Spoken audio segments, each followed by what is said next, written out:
Bonjour à tous, je suis ravie de vous retrouver pour ce nouveau numéro du Samedi Politique.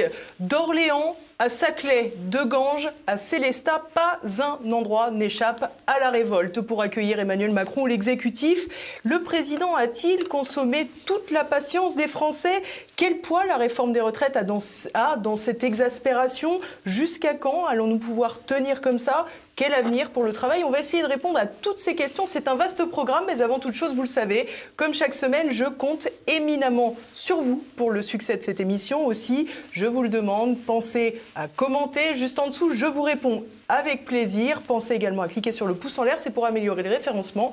Et puis, partagez au plus grand nombre. Allez, c'est parti, à l'attaque.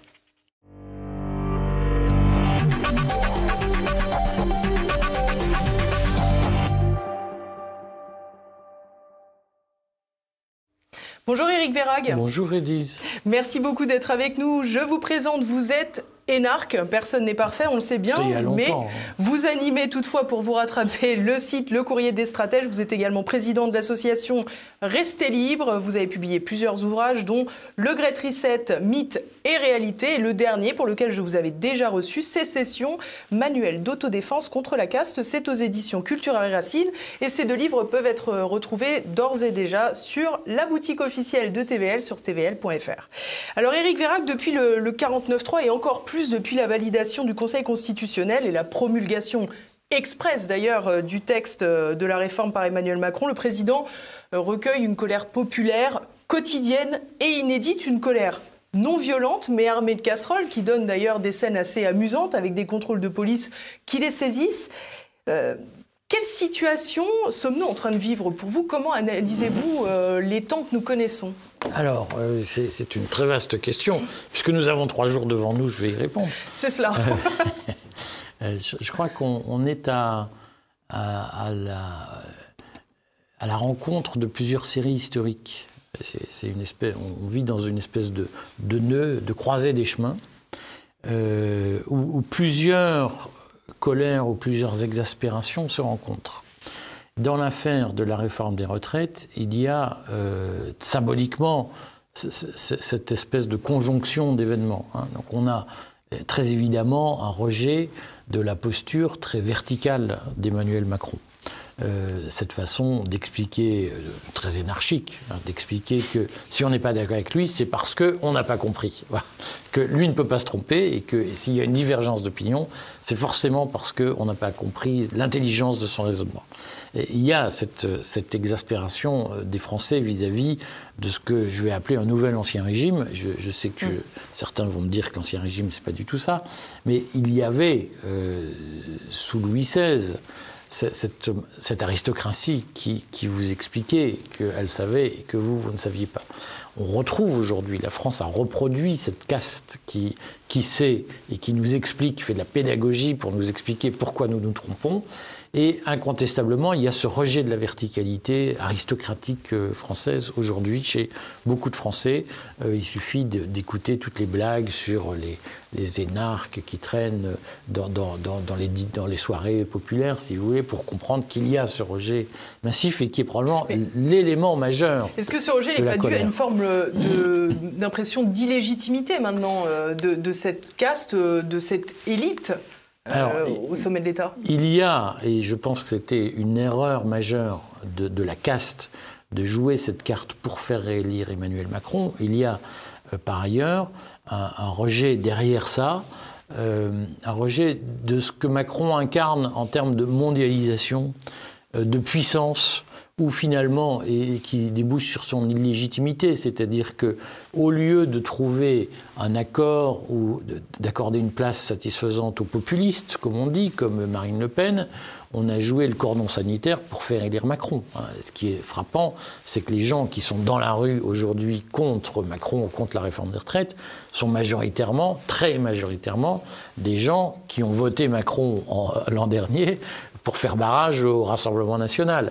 Et donc, là aussi, il y a eu une utilisation de la chair à canon, si j'ose dire, électorale, pour faire passer un objectif de mondialisation et une vision très mondialisée de la réalité, ce qui fait qu'aujourd'hui, Macron dit « mais j'ai été élu », mais il a été élu essentiellement contre Marine Le Pen, par des voix qui ne l'aimaient pas.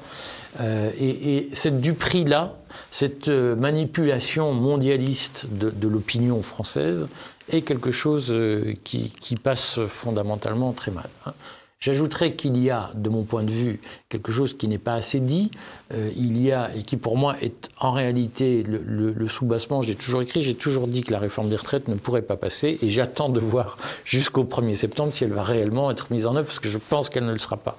Il y a un sujet de fond en France, c'est que, au-delà du mythe totalement fabriqué, qui ne repose sur aucune réalité historique, au-delà du mythe du Conseil national de la résistance qui aurait projeté un nouveau pacte social ou un nouveau contrat social avec une sécurité sociale universelle, etc. En réalité, les Français sont profondément ennemis de l'universalité de la protection sociale. Ils détestent l'égalité. Les Français aiment le millefeuille différentialiste, je vais dire, de la protection sociale avec ses régimes spéciaux, ses différences de traitement.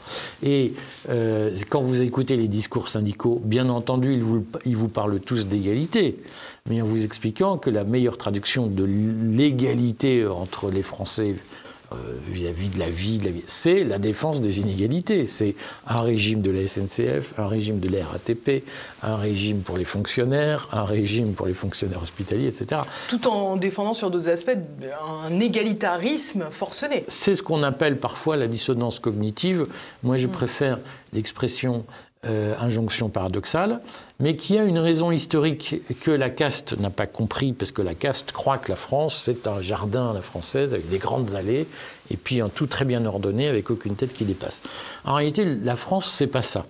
Il y a une espèce de vieille conscience reptilienne, je vais dire, chez les Français, qui est qu'au fond, ils aiment bien leur modèle de protection sociale bordélique, entre guillemets.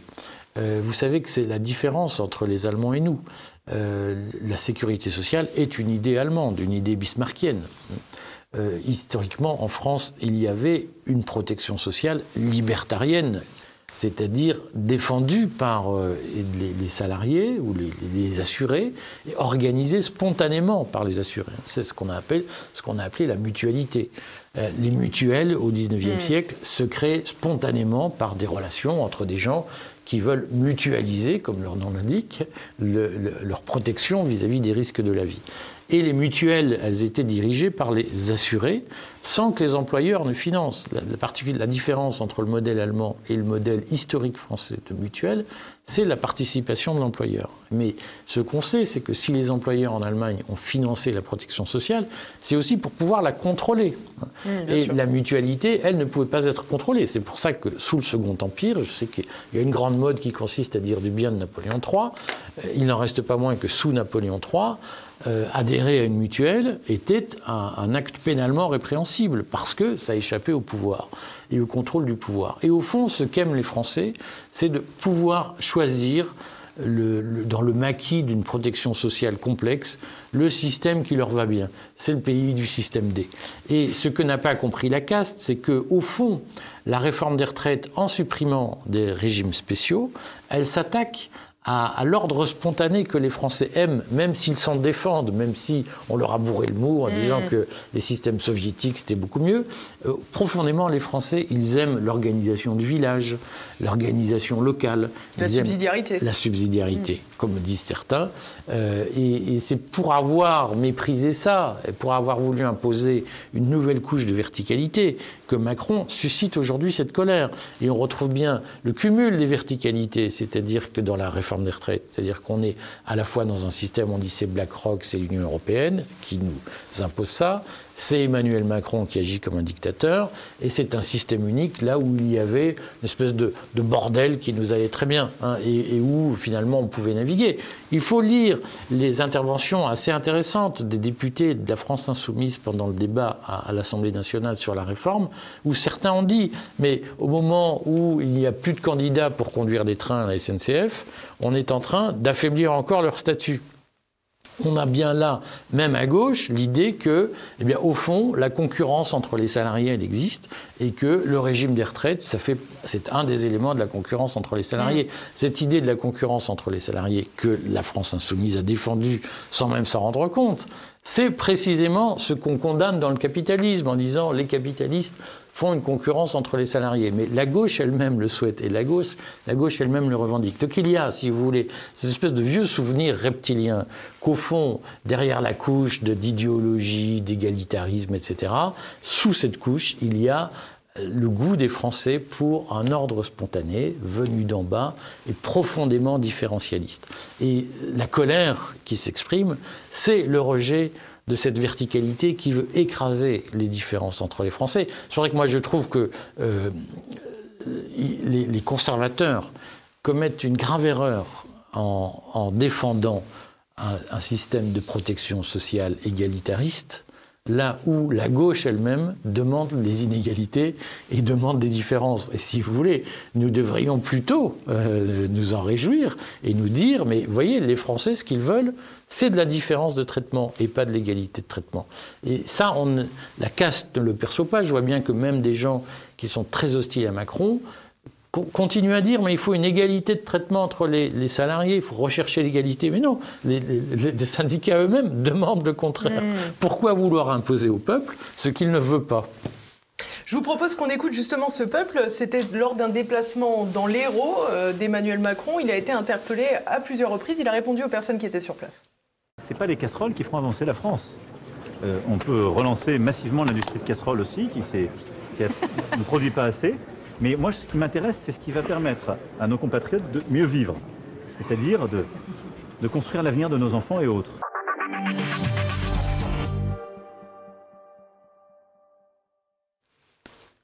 Alors, vous parliez de verticalité que les Français n'acceptaient plus.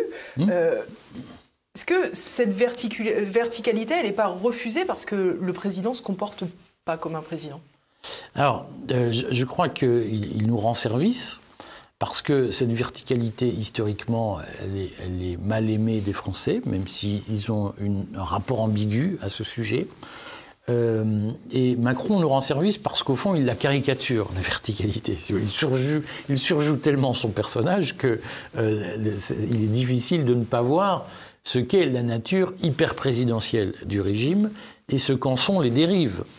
Donc merci Macron de nous faciliter le travail de mise en exergue de ce qu'est la verticalité nocive du système. Et là aussi, si vous voulez, dans l'extrait que vous diffusez, je le trouve particulièrement intéressant. D'abord parce que personne n'a réagi à cette phrase « les casseroles ne font pas avancer les choses » et que lui, il aime ce qui fait avancer les choses.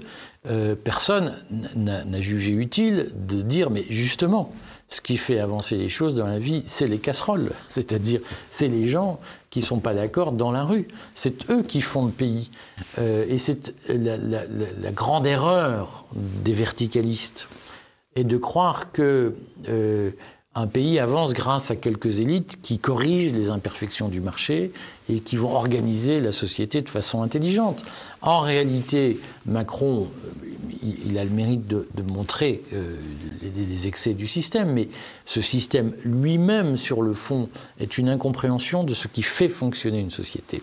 C'est la croyance qu'il y a une élite de 3000 personnes en France qui inventeraient la France au jour le jour, et la France serait retardée par des réfractaires un peu bornés, des Gaulois, illettrés, qui n'arriveraient pas à suivre le progrès. Ça, c'est une vision élitaire, c'est une vision fondamentalement mondialisée, c'est la Start-up Nation, il y a une élite qui va montrer la voie. La réalité d'une société, c'est pas ça. Ce qui fait une société au jour le jour, ce sont les petites gens. C'est comme on l'avait très bien dit, les premiers de corvée.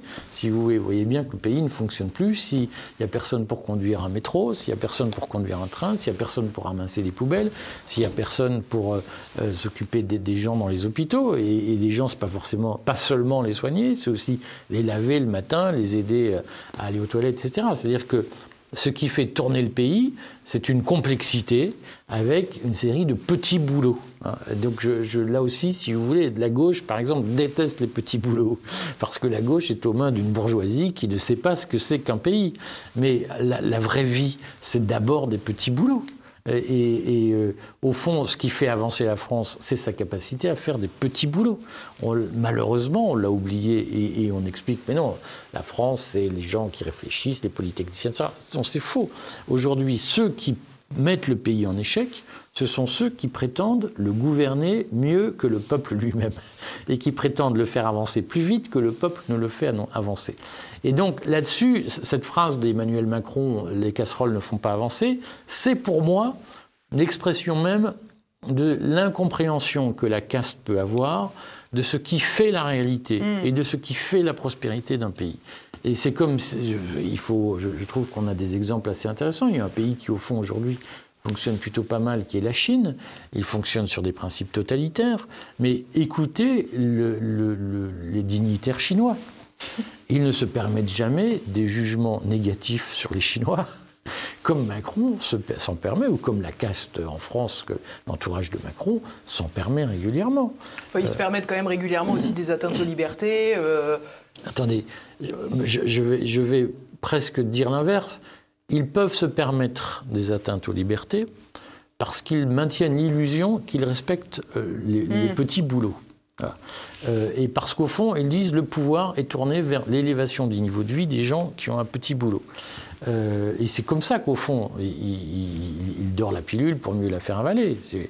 Et donc, je n'ai aucune sympathie pour le régime chinois. Je dis juste que un système où un président de la République est en permanence en train de péjorer l'opposition, en train de péjorer les gens qui travaillent dans son pays, est un président de la République qui, sur le fond, montre qu'il n'a pas compris comment fonctionnait un pays.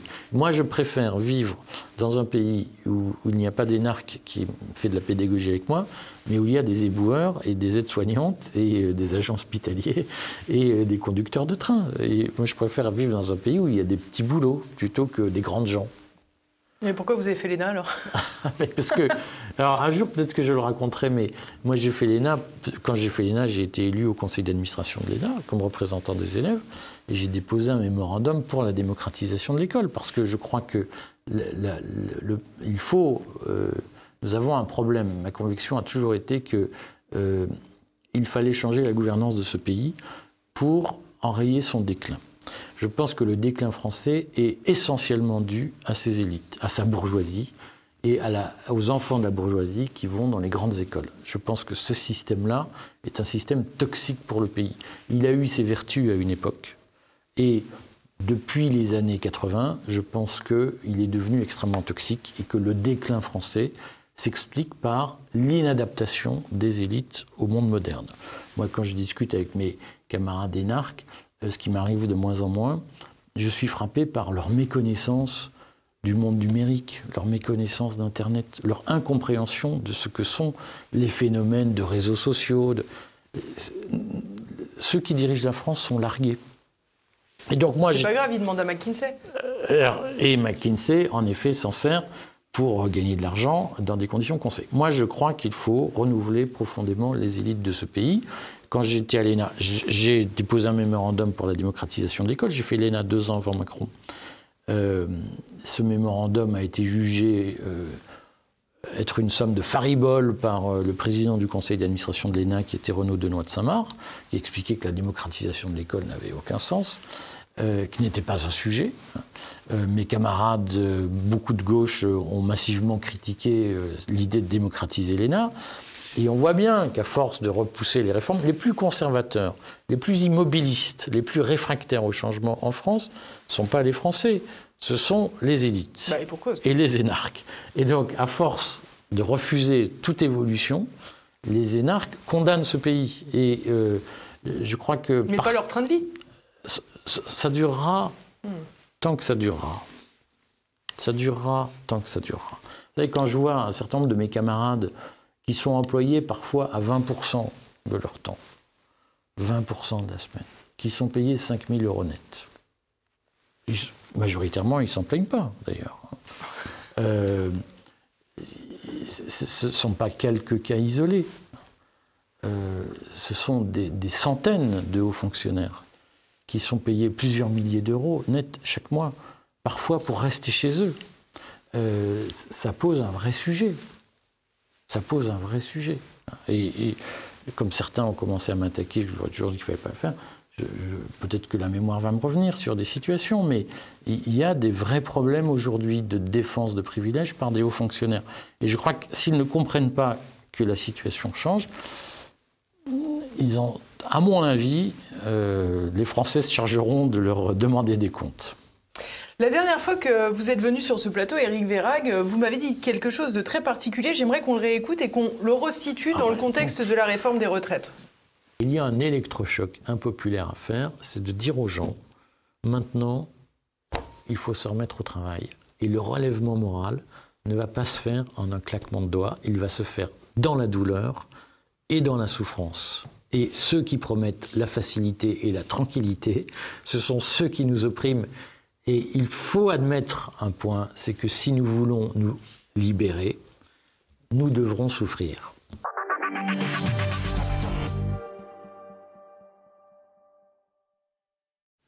On y est?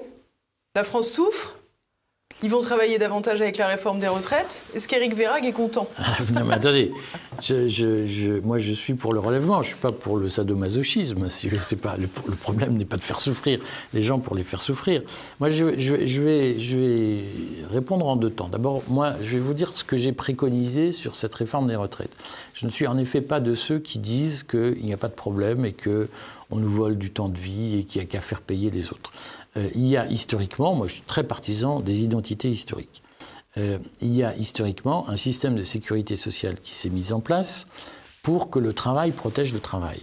Et moi je me souviens, j'ai été négociateur de branche, je me souviens d'avoir négocié un accord retraite dans une branche professionnelle et j'avais évoqué l'idée qu'on peut-être on pourrait trouver un système de capitalisation, de taxe sur le capital.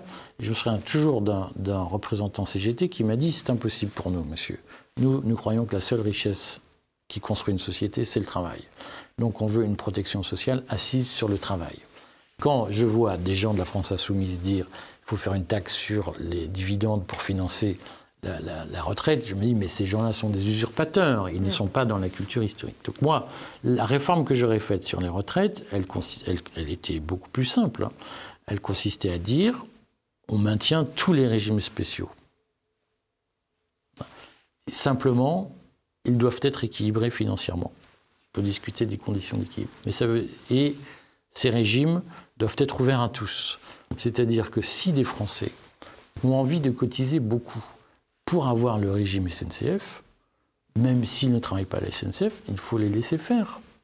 L'Allemagne l'a fait, les réformes de 2003 en Allemagne ont consisté à ouvrir les caisses de sécurité sociale à des gens qui n'appartenaient pas aux professions d'origine de ces caisses de sécurité sociale. Donc je pense qu'on aurait dû faire cette réforme, au lieu de supprimer des régimes spéciaux, on aurait dû les maintenir et les ouvrir à toute la population, à condition qu'elle accepte de payer. Donc moi je suis pour que les Français aient le libre choix en matière de régime de retraite et qu'ils puissent choisir le régime qui leur convient le mieux, à condition de payer le prix pour avoir les protections qu'offrent ces régimes. Donc c'était un système beaucoup plus heureux. Moi je suis contre la suppression des régimes spéciaux. C'est un peu le principe de la capitalisation, mais dans le public. C'est le principe de l'ouverture des caisses de retraite à ceux qui veulent et ceux qui payent. Et on reste sur un système de répartition, parce qu'au fond c'est, si vous voulez, un système d'assurance, hein, c'est-à-dire que les actifs continuent à payer pour les... Donc on reste dans la répartition. Simplement, on arrête d'expliquer que la caisse de la SNCF est réservée aux gens de la SNCF. Voilà. Et on dit, en échange de l'ouverture, on arrête de demander à tout le monde de payer pour la SNCF, puisque vous savez, la caisse SNCF reçoit 3 milliards de subventions par an de l'État pour être équilibrée, ce qu'on a oublié de dire. Donc moi, là-dessus, je suis contre la suppression des régimes spéciaux. Maintenant, il y a une réalité... En fait, c'était plus de régimes spéciaux, quelque part. Moi, je suis pour qu'on multiplie les régimes. Moi, j'ai aucun problème là-dessus. Hein. Je ne crois absolument pas à ce qu'on appelle l'universalité de la protection sociale, et je m'aperçois que les Français non plus, quoi qu'ils en disent. Maintenant, il y a un sujet de fond, c'est que ce qu'on ne dit pas, c'est que si on fait un calcul rapide, en moyenne, un retraité reçoit 25 000 euros par an. Et que lorsqu'on a inventé la retraite par... Avec des grosses disparités, hein, évidemment. Avec des grosses disparités, on est d'accord pour dire qu'on est sur les moyennes. Quand on a inventé la retraite, les Français vivaient en moyenne 7 ans, je crois, à la retraite. C'est-à-dire qu'on leur versait une rente de 150 000 euros. Maintenant, les Français vivent 20 ans à la retraite. C'est-à-dire que 22 ans et demi, pour être exact. C'est-à-dire qu'en gros, lorsqu'un Français part à la retraite, il touche une somme d'à peu près... Presque 3 fois plus importante. À peu près 450 000 euros. Personne ne dit aux Français, non mais attendez, quand vous partez à la retraite, on vous verse un chèque de 450 000 euros. Et plus la retraite dure, plus le chèque augmente, et moins l'argent pour le financer. Donc moi, je suis pour un système différent sur les retraites, qui est de dire, on garantit à chaque Français 450 000 euros à l'âge de son départ à la retraite. Et il choisit son âge de départ à la retraite. Et ce système-là, s'il part 25 ans, il se débrouille avec 450 000 euros. S'il part 10 ans, eh bien, il touche le jackpot. Voilà. S'il part 30 ans avant, il n'aura pas beaucoup d'argent. Je suis pour qu'il y ait ce système qui soit globalement carré et écrit. Ce qu'on n'a pas assez expliqué aux gens, c'est que les sommes qu'on perçoit durant ces années de retraite sont des sommes extrêmement importantes, même si la retraite est toute petite. C'est quand même de l'argent qui sort. Et je crois qu'on n'a pas clairement... C'est le fameux pognon de dingue d'Emmanuel Macron, d'ailleurs. On verse des minima sociaux et les gens restent pauvres. C'est ce qu'il disait. Le pognon de dingue, justement, je crois que le pognon de dingue, on l'a inventé pour que les gens restent pauvres. Ce qu'on ne dit pas clairement aux gens, de mon point de vue, c'est qu'il y a une conception de l'action sociale en France, on appelait ça l'aide sociale quand j'étais petit, qui vise à les maintenir dans la pauvreté. C'est-à-dire que dans mon monde de libertarien à moi, les gens doivent s'élever et se débrouiller à un moment donné en prenant leurs responsabilités. Et qu'on les aide, c'est une chose, mais cette aide, elle doit être... C'est la parabole des talents. Elle doit servir à s'élever et pas à maintenir les gens dans une espèce de soumission, de subordination. Et évidemment, la caste a très bien compris que cette logique libertarienne-là est dangereuse car elle ne permet pas de contrôler les populations. En revanche, cette espèce de sous-revenu universel qu'on pratique avec des aides dans tous les sens extrêmement compliquées et qui fait que finalement les gens se disent à quoi bon aller travailler puisque je vais gagner 200 balles de plus, mais je vais devoir mettre de l'essence dans la voiture pour aller travailler, alors que si je reste chez moi, au fond, tout va bien. Aujourd'hui, il y a une stratégie sociale de soumission de la société, de mise de la société sous le boisseau. On donne un peu d'argent aux gens pour finalement rendre la misère plutôt heureuse et pour éviter les révoltes. C'est ça la stratégie sociale aujourd'hui. Et je pense qu'elle participe à un déclin conscient de la France. C'est-à-dire qu'en effet, on dit va plus travailler à l'usine et donc on te garde, tu peux rester chez toi. Il y a une forme de renonciation aussi avec ça. Il y a une espèce d'accord tacite qui ne dit pas son nom. C'est pour ça que moi, ça me fait marrer sur la désindustrialisation ou la réindustrialisation. C'est que dès lors que vous dites aux gens, si ton usine disparaît, on te payera pour rester chez toi, les gens ne voient plus l'intérêt d'avoir une usine. La désindustrialisation de la France, elle est aussi passée par une stratégie sociale d'achat de la tranquillité publique par des aides diverses et variées.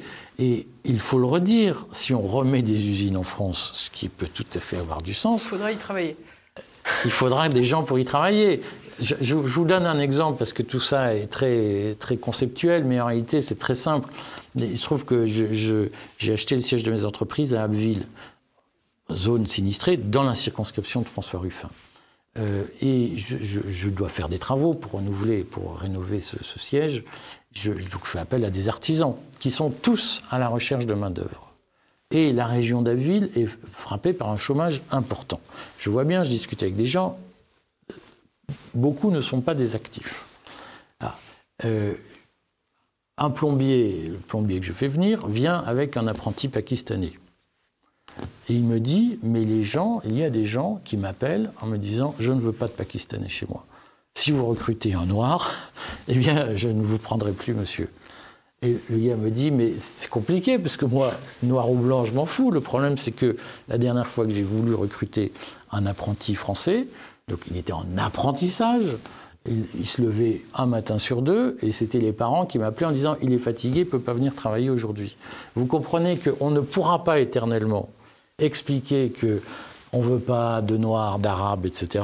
Et en même temps expliquer qu'on est fatigué d'aller travailler. Et je sais que plein de Français m'écrivent « c'est scandaleux, vous nous traitez de feignants alors qu'on travaille beaucoup ». Écoutez, non, c'est pas vrai. Voilà, je viens de Wallonie, où les gens sont aussi pas des amoureux du travail. Vous avez quantité de Français aujourd'hui qui vivent d'aide sociale et qui expliquent « je ne vais pas aller bosser parce que je serai mal payé. Si vous me payez plus, je serai motivé. » Je vous assure, c'est pas comme ça que ça se passe. D'abord parce que les salaires sont très élevés en France, mais la moitié de ces salaires est utilisée pour faire vivre les inactifs, ça s'appelle la sécurité sociale. Et donc on ne pourra pas éternellement augmenter des salaires parce que les salaires sont déjà très élevés, mais ils sont pénalisés par les cotisations sociales. Et deuxièmement, il y a un vrai sujet, c'est que tous les pays européens travaillent plus qu'en France, et en termes d'heures annuelles, et en termes je vous prends d'autres exemples. Ma fille doit recevoir des soins infirmiers à la maison. L'infirmière libérale qui vient à la maison me dit « j'ai travaillé 10 ans à l'hôpital Necker ». Et il y avait du stress, mais qu'est-ce que c'était cool! Parce que j'avais un nombre de congés colossal, des jours de congés colossaux. En tant qu'infirmière libérale, le boulot est beaucoup plus dur. Je n'ai plus de vacances, je n'ai plus de vie. Et elle me dit, pour arriver à faire le même salaire qu'à l'hôpital public, je dois travailler 2 fois plus. C'est ça la réalité, parce que les charges sociales, les cotisations sociales pour une infirmière libérale sont d'environ 50%. Et qu'elle est payée 7,50 € pour faire un pansement à domicile. Et donc elle fait 40 patients par jour, se disant, je travaille le samedi, le dimanche, et à la fin, je mets de l'argent de côté pour pouvoir payer mes cotisations l'an prochain. Et donc, à salaire égal, je travaille 2 fois plus que dans l'hôpital public. Bien évidemment, c'est politiquement incorrect de le dire. Bien évidemment, je sais que je vais me faire haïr en le disant. Mais ce qu'on ne dit pas sur les hôpitaux publics... Sur les réseaux sociaux, vous savez, il y a un hashtag, c'est hashtag Jean-Michel Droitard. Je pense que vous savez écoutez, je peux même vous aider, mais il faut le redire. Les 35 heures dans les hôpitaux publics, elles ont en effet conduit à une pression sur l'emploi du temps quotidien au travail. Mais on ne parle pas du nombre de jours de congés colossaux qu'on a accordé au personnel en échange. Moi, cette infirmière me dit j'étais cadre de santé, il y avait des semaines où je faisais 4 fois 12 heures de travail, 48 heures, et la semaine suivante, j'avais 2 jours de travail. Elle me dit, c'était quand même très cool parce que je pouvais avoir 5 jours sans travailler. Je vous assure qu'aucune infirmière libérale ne peut se permettre ça. Et à un moment donné, il faudra bien se mettre d'accord et ne pas parler que de ce qui ne va pas, mais aussi parler des avantages. Parce que l'hôpital public, ce qui le plombe, tout le monde le sait. C'est pas le néolibéralisme, c'est les 35 heures imposées par Martine Aubry. Et la bureaucratisation. Et la bureaucratisation voulue par l'énarchie qui veut tout contrôler. Et donc, l'hôpital public en France est riche. Simplement, l'argent est gaspillé. Bien sûr. Finalement, si on vous suit, Éric Vérac, plutôt que de réformer les retraites, il aurait mieux valu réformer le travail. Alors, son sens, ses rétributions. Moi, je crois que il y a aujourd'hui une idéologie où on vous explique il faut être heureux au travail, le travail doit avoir un sens. Macron l'a fait, c'est les entreprises à mission. Maintenant, la grande mode, c'est de se déclarer « je suis une entreprise à mission », comme si une entreprise avait une autre vocation que celle de gagner de l'argent. Et je sais que, là aussi, je vais me faire Jean-Michel Droitard, je vais me faire haïr. La réalité, c'est que on ne pourra pas assurer la prospérité du pays en prétendant faire autre chose qu'être prospère. Et je vois bien qu'il y a une tentation aujourd'hui très massive qui consiste à dire que gagner de l'argent, c'est honteux, que finalement, demander à des gens de travailler en échange de leur salaire, c'est honteux. Il faut qu'il y ait une mission. Moi, ma conviction, et j'ai fait ce choix dans ma vie, c'est qu'il faut vivre de façon autonome. J'ai écrit un livre sur la sécession. Je suis pour que les gens fassent sécession, c'est-à-dire qu'ils arrêtent d'être sous la domination de la caste. Pour arrêter d'être sous la domination d'une caste, il faut vivre de son propre travail. C'est-à-dire qu'à un moment donné, il faut éviter de louer sa force de travail à une personnalité extérieure. Et on ne pourra pas, une vaste blague de faire croire aux gens que le rapport salarial est autre chose qu'un rapport de domination. Sur le fond, être salarié, c'est accepter d'être dominé, c'est-à-dire qu'on prête sa force de travail à un patron pour exercer, assumer une mission qui rapportera de l'argent au patron. Et je crois que ça fait partie de cette espèce de club-médisation du pays, ça fait partie de cette espèce d'infantilisation générale que de dire aux gens « oui, non, mais en fait, on va faire autrement, vous allez voir, vous allez être heureux et tout va bien se passer ». Et vous avez le sentiment qu'un chauffeur Uber, par exemple, qui est un auto-entrepreneur, il est plus libre qu'un salarié dans une entreprise moyenne, sans pression, où il est bien rémunéré? Alors écoutez, moi je prends moins Uber parce qu'à un moment donné j'ai été banni par Uber pour des raisons mystérieuses, mais je prends le taxi régulièrement. Et oui, c'est des choses qui arrivent. Je prends le taxi et je discute toujours avec les chauffeurs de taxi, notamment de leur situation professionnelle, puisque vous savez que chez les taxis, il y a des salariés, il y a des artisans. Majoritairement, les chauffeurs de taxi choisissent d'être chauffeurs de taxi. Parce qu'au fond, c'est un métier qui leur permet de choisir leurs horaires. Ils n'ont pas de chef sur place. Et globalement, ils choisissent leur rémunération. Mmh. Après, ils préfèrent qu'il y ait beaucoup de clients plutôt que pas beaucoup de clients. Mais globalement, c'est un métier où les gens sont libres. Et la liberté, ça n'a pas de prix. Et de fait, si vous voulez, lorsque vous êtes salarié dans une grande entreprise, vous êtes un pion dans une énorme machine. Et le mal-être au travail, il n'est pas dû au fait que vous êtes mal payé. Il est dû au fait que dans une grande machine, mais c'est le même sujet que les enseignants à l'éducation nationale, encore que dans cette grande machine, vous n'avez pas d'autonomie. Vous êtes obligé d'obéir à des protocoles, des instructions, des règles, des normes très complexes. Et à la fin, vous êtes une machine. Voilà, c'est ça le sujet. Et les gens, majoritairement, sont malheureux lorsqu'on les traite comme des machines. Donc la seule façon d'échapper à cette machinisation, c'est de permettre aux gens de choisir leur travail. Et pour choisir leur travail, il faut qu'ils assument le risque d'être entrepreneurs. Un chauffeur Uber, je vous garantis que les jeunes venus de banlieue qui ne trouvaient pas de job facilement, on leur a dit « prends ton Uber ». Et globalement, ça a rempli une mission sociale.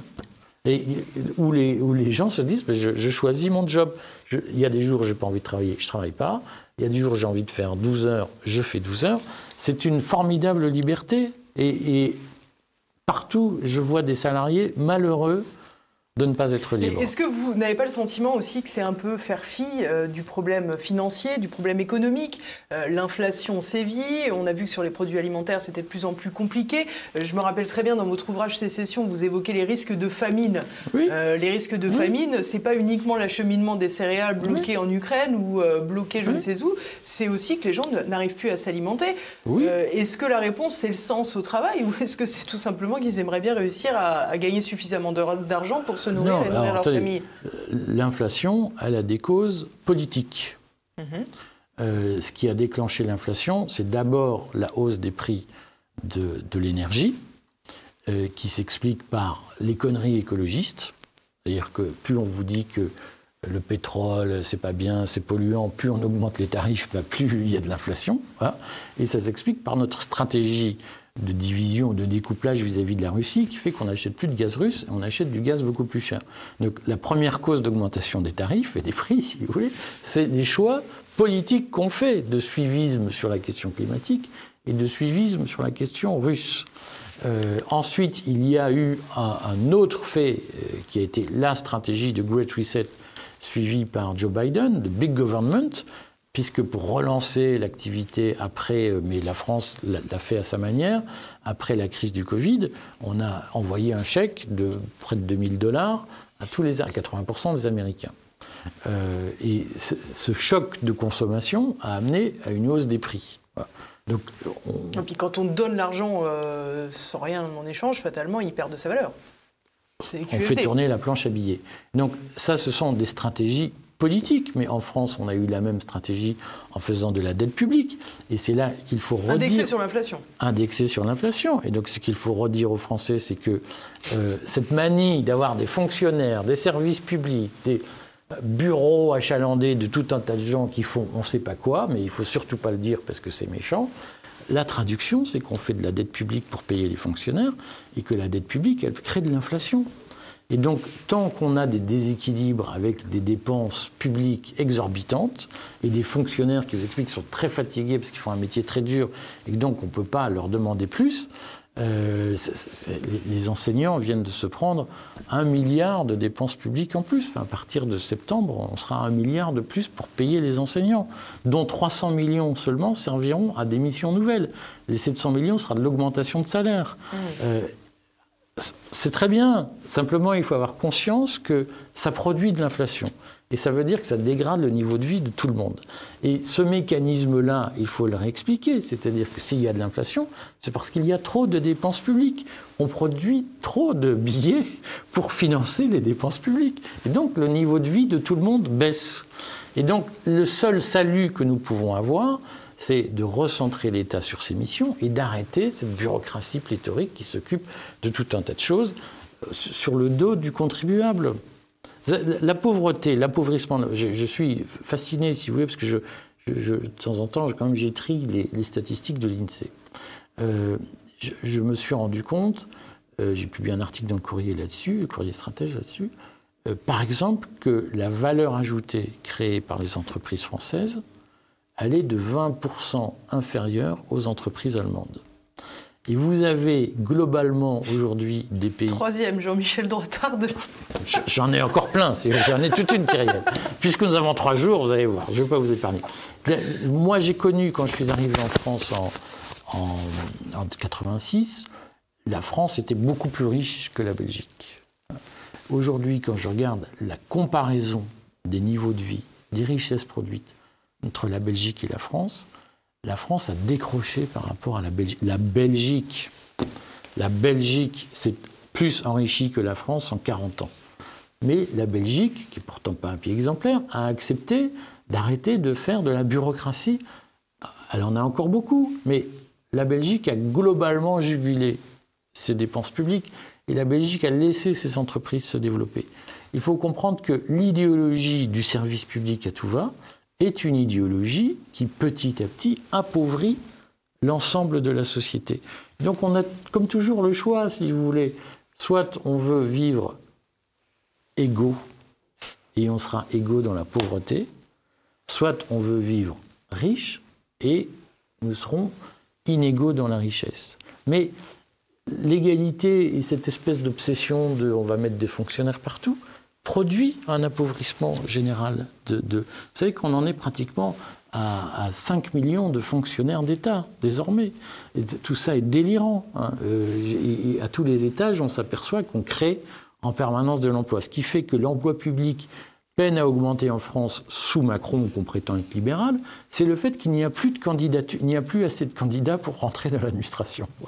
Mais sinon, on serait en expansion permanente. Emmanuel Macron a encore annoncé la création de 2000 emplois de gendarmes, alors que les concours de gendarmes ne permettent plus de... Et la transformation de Pôle emploi en France Travail va coûter aussi, d'ailleurs.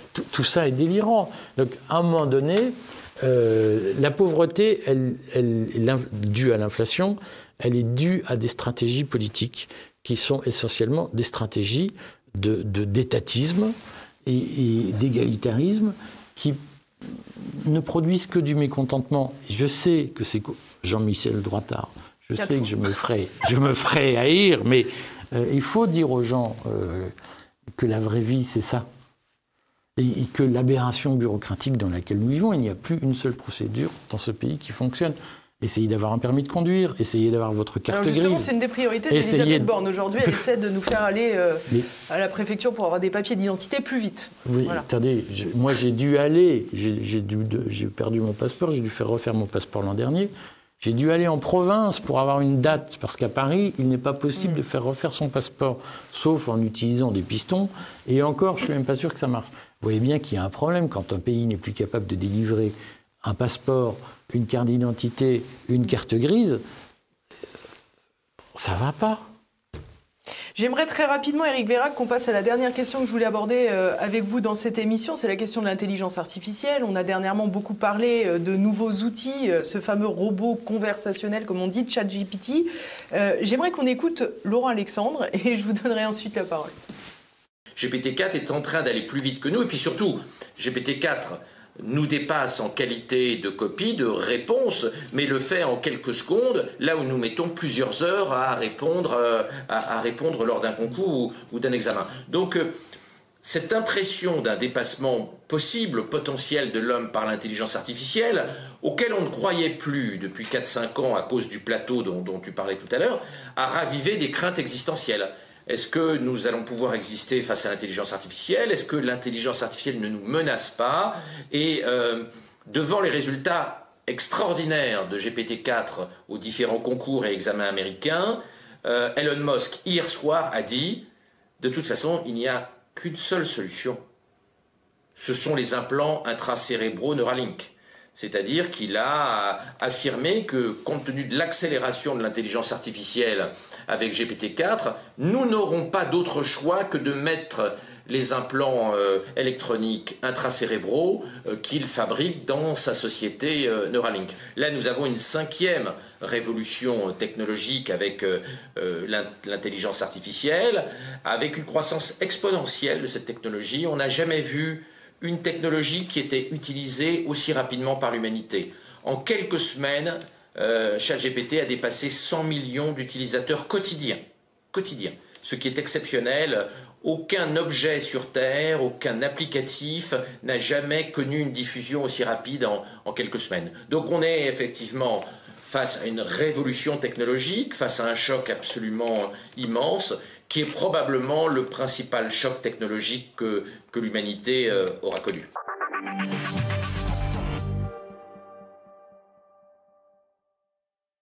Alors, qu'est-ce que ça vous évoque, tout ce qu'on vient d'entendre? Et puis surtout, dans le contexte de tout ce que l'on vient d'évoquer, c'est-à-dire finalement une réforme des retraites avec de moins en moins de gens qui travaillent par choix, si je vous crois, ou par contrainte, on voit encore arriver l'intelligence artificielle qui, de fait, va avoir des conséquences sur le milieu du travail.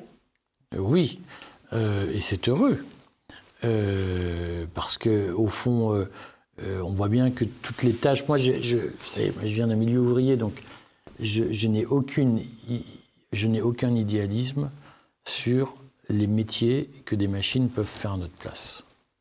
C'est-à-dire, je pense que chaque fois qu'un métier ingrat ou un métier difficile peut être exercé par une machine plutôt que par un humain, il faut s'en réjouir. Et les humains sont suffisamment intelligents. Là, ce qu'on évoque, c'est ChatGPT-4 qui remplace les avocats et qui passe le barreau de tous les États américains de manière bien plus brillante que des personnes. C'est des questions de l'entrée à Polytechnique qui sont résolues, elles aussi, beaucoup plus rapidement par ChatGPT-4. Concrètement, c'est pas le maçon qui va être remplacé, là, en fait. Non, on est d'accord. Je vous prenais l'exemple des maçons, mais je vous assure qu'il y a des métiers d'avocat. Quand je vois les avocats en France au barreau qui plaident au pénal, parfois qui attendent toute une journée avant de pouvoir plaider, voilà, je pense qu'il faut dédramatiser un certain nombre de sujets. Moi, je pense que cette révolution technologique, elle est assez passionnante. Et je pense qu'il ne faut pas avoir peur du monde tel qu'il est. C'est-à-dire que je vois bien la tentation d'un Laurent Alexandre qui est de tout de suite trouver une solution. J'aime bien Laurent Alexandre parfois, mais il a cette volonté de tout contrôler. Alors, il y a un problème, il faut tout de suite la solution. Moi, je crois qu'il faut lâcher prise et qu'il faut avoir confiance dans le cours de la réalité. Donc, pour l'instant, moi, ChatGPT, c'est un phénomène, tout le monde en parle parce qu'effectivement c'est assez bluffant. Attendons de voir l'ampleur des évolutions, des modifications que tout cela va produire. Parce qu'en réalité, à l'instant T, ChatGPT ne va pas plaider dans tous les barreaux de France toutes les affaires qui tombent. On n'en est pas encore là. Et sur le fond, je crois que la première question, pour avoir utilisé un peu ChatGPT, la première question qui se pose, c'est est-ce que nous sommes capables de bien utiliser ChatGPT ? Moi, ce que je vois, c'est que aujourd'hui, on a ce hiatus entre notre éducation, qui est très influencée par un monde où il n'y avait pas Internet, et qui fonctionne avec des réflexes d'un monde où il n'y avait pas Internet, et qui est percuté par une autre technologie qu'on est loin de maîtriser. Et je pense qu'avant de s'angoisser sur la question de ChatGPT, ce serait déjà bien qu'on ait des programmes scolaires en France et des pratiques pédagogiques qui préparent nos enfants à utiliser Internet intelligemment, parce qu'aujourd'hui, Internet est à peu près banni des programmes scolaires, et c'est une aberration, parce qu'en réalité, Internet permet d'accélérer l'accès au savoir et permet de le démocratiser. Simplement, je crois que ce qu'on voit, c'est que, et Laurent Alexandre en est lui aussi une bonne incarnation de cette élite qui prétend être visionnaire et tout régenter et trouver des solutions à tous les problèmes. Y compris, on invente des problèmes pour trouver des solutions. Ou pour vendre des solutions d'ailleurs. Moi, je crois que ce qu'il faut, c'est se réjouir du développement de la connaissance que Internet permet. C'est un formidable progrès. Aujourd'hui, moi, je me souviens, j'ai grandi sans Internet, c'était beaucoup plus difficile d'apprendre, d'avoir accès aux connaissances qu'aujourd'hui. Donc il faut s'en réjouir. Que ça ait des impacts durables, profonds, à long terme, que nous ne maîtrisons pas, que nous ne soupçonnons pas encore, j'en suis convaincu. Est-ce qu'il faut avoir peur? Est-ce qu'il faut chercher à se rassurer en mettant des implants partout? Tout ça est du délire. Je trouve que nous vivons une époque passionnante parce qu'elle nous interroge sur notre propre rapport à l'impensé, à la nouveauté, à l'innovation. Il y a deux comportements majeurs. Il y a en effet ceux qui s'angoissent en se disant « j'avais un monde ordonné, l'ordre change, il faut tout de suite que je réinvente, que je recontrôle cet ordre ». Moi, je crois qu'il faut lâcher prise, il faut faire avec et il faut se réjouir. Moi, je suis allé un tout petit peu sur ChatGPT. Je trouve que c'est un outil il faut se réjouir d'avoir des outils de ce genre. Il ne faut pas avoir peur de l'intelligence, il ne faut pas avoir peur de l'évolution humaine.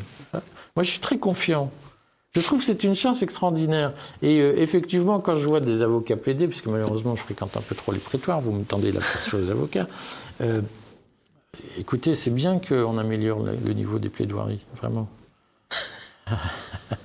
Merci beaucoup Éric Vérac pour cette vision qui changera d'habitude, qui est très particulière, mais qui aura... Et pourquoi particulière? Parce qu'elle détonne avec ce que l'on peut entendre fréquemment sur TV Liberté, et je me réjouis. Les gens sont trop angoissés, c'est leur côté scrogneux, tout va mal. Scrogneux. Bon, en tous les cas, je vous remercie beaucoup, Éric Vérac, d'être venu jusqu'à nous. Je rappelle le nom de votre dernier ouvrage, Sécession, manuel d'autodéfense contre la casse. C'était aux éditions Culture et Racine. C'est toujours disponible sur tvl.fr. Chers amis, j'espère que cette émission vous aura plu. J'espère également que, comme chaque semaine, vous avez pensé à la commenter, à la partager et à l'agrémenter de ce fameux petit pouce en l'air qui nous permet de diffuser un maximum sur YouTube. Je vous donne rendez-vous la semaine prochaine. On parlera économie. En attendant, portez-vous bien.